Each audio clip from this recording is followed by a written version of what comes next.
Good morning. It's February 5th and it is Surf City Marathon morning and I'm stuck in traffic. Seriously, I could have gotten out of the car and ran to the tent to pick up my bib a lot quicker than waiting in this traffic, but the problem is I still got to park the car. I guess my A goal for this race is just get into the parking lot. And the sad thing is this is the paid parking lot. It's not even the free parking lot. My last marathon was 2 months ago and I didn't get the finish that I wanted. It was a disappointing race. I couldn't let that performance pull me down, so I was determined to get more out of my training for Surf City. I even took my slow recovery runs more seriously to build up an aerobic base. No training miles were going to go to waste. January 4th, 2023, Happy New Year, and Surf City Marathon is about a month away, and I just finished a temple run, and that's why I'm really sweaty. It felt good to do some speed workout today. It's good to get those legs moving really fast. Just gonna keep it easy today. Plan on running anywhere between 10 to 13 miles. Guess it's gonna depend on how I feel. I ended up running a half marathon distance that day for my long run. I had planned on running a half that weekend, but decided to scrap it so I could focus more on marathon training.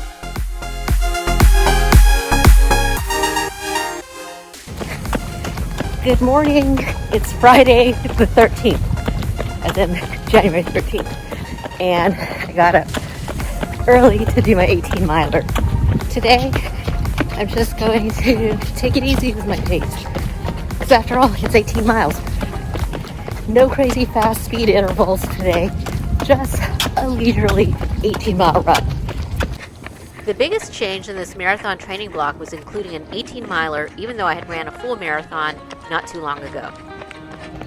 Whoa, 18 miles done at an average of 9:30 per mile. That was actually the first time that I was able to complete an 18-miler under 3 hours, because normally I'm dragging by the halfway point. Today's goal wasn't just about completing the 18-milers, but about paying attention to my pace. So I started the first part of the run on the slower end of my easy pace, and then the last 2 miles I just let whatever was left in the tank, just let it all out. Well, this certainly builds up more confidence for Surf City in 3 weeks. Hopefully it's true confidence and not false confidence. This time I focused more on recovery, such as getting massages. And I was paying attention to hydration and my sodium intake. I always thought potassium was important for running, but it turns out that for a heavy sweater like me, I need to keep up my sodium stores. It's February 3rd, 2 days before the Surf City Marathon, and I'm getting obsessive about the sodium content in my snacks. So for example, these pretzel chips, 270 milligrams of sodium per serving, and these Gardettos, which reminds me of high school, 320, so they sure pack a punch. Speaking of high school, my favorite mall snack, which is a pretzel, was perfect for carbo loading with all that salt on it. And a kimchi fried rice bowl was what I needed. But still, gotta make sure my potassium levels are sufficient, and what better way to eat a banana than in a crepe. For my race fuel, I was going to take the Morton 160 drink mix in the morning instead of my usual caffeinated sports drink because it has lots of sodium. I was also going to take 6 Morton gels and 8 salt tabs with the intention of taking 6 of them. I've dropped salt tabs in the past and was going to take extras just in case. This is how I'm doing the warm-up. Running to the tent. Got here to the tents, and I got a warm-up in too, so it's all good. I had opted to do race day bib pickup because I didn't want to make 2 trips out to Huntington Beach. Okay, got my bib. Gotta go pick up my shirt and check in my gear. Then it was time to put on my shoes, belt, and gels, and drop off my bag. Okay, just dropped off my bag, and now I'm gonna go stand in line. Hopefully the line to the bathrooms will be a lot faster than the lines getting into the parking lot. Well, the line looks promising. It looks like it's moving. All right, it's 6:19. Made it. So, got into the parking lot, got my bib, got my gear checked, went to the bathroom. Have about 11 minutes to warm up and get into a corral spot. There's no corral for this race, which is fine. I kind of like that way. You just kind of get into a spot where you're comfortable running at. So yeah, that's what I want to do. I tried to stick to the racing plan as much as possible. The 4-hour pacer had briefed us that his race plan was to start us off a little fast around 9-minute miles, which I thought was perfect because that was in the race plan.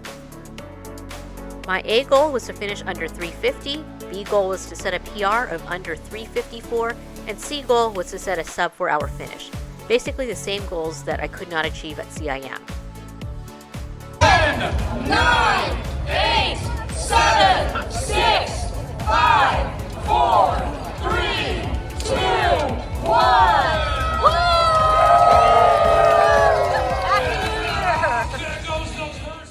Miles 1 through 5, the pacer's going faster than 9-minute miles. He's going at least 850.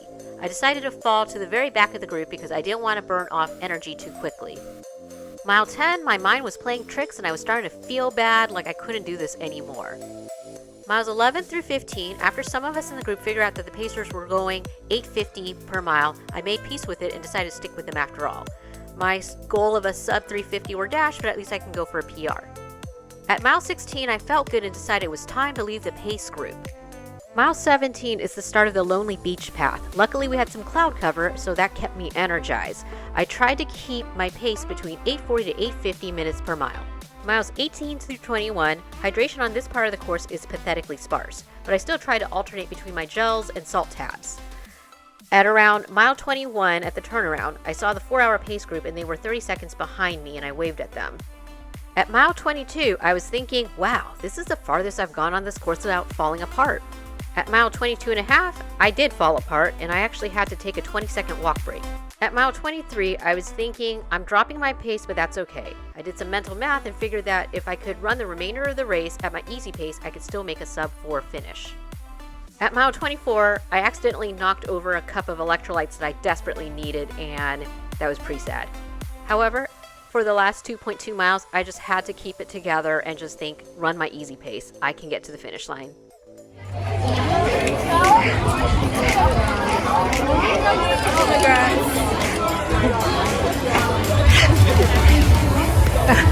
Congratulations. Thank you. Thank you. Oh my gosh.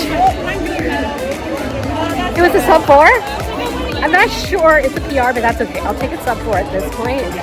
I mean, it was my seagull, so I'll take it. Wow. I almost gave up. Actually pretty early, kind of like at mile 10. But I stuck with it. I didn't stick quite with the race plan, but that's okay. At least I got to the finish and I feel good. And the main thing is I didn't give up. Oh, pretzels means salt, means sodium, which was the key to running this race today. Ooh, that looks good. It's tropical because we're at the beach. This is my third one because I am so dehydrated and so exhausted. I don't need a spoon to eat this. I'm just ripping with my teeth.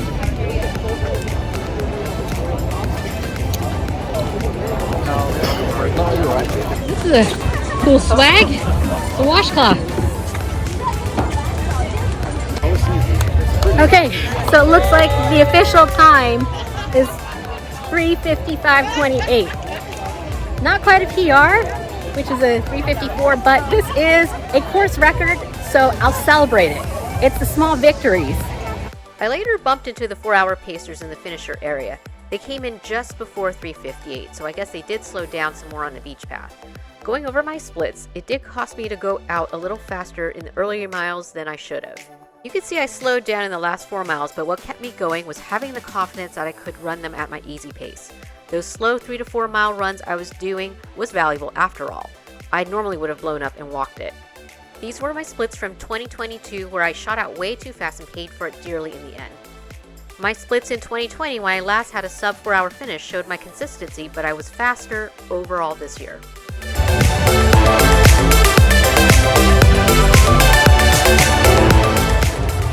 Trying to find my friend in this crowd is going to be very challenging. At least the line to get a bracelet to go into the beer garden was the fastest one today. Surf City had the best post-race party I've ever been to.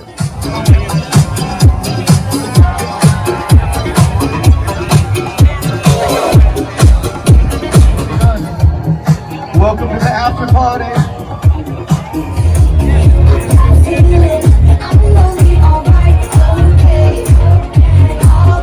It's about damn time!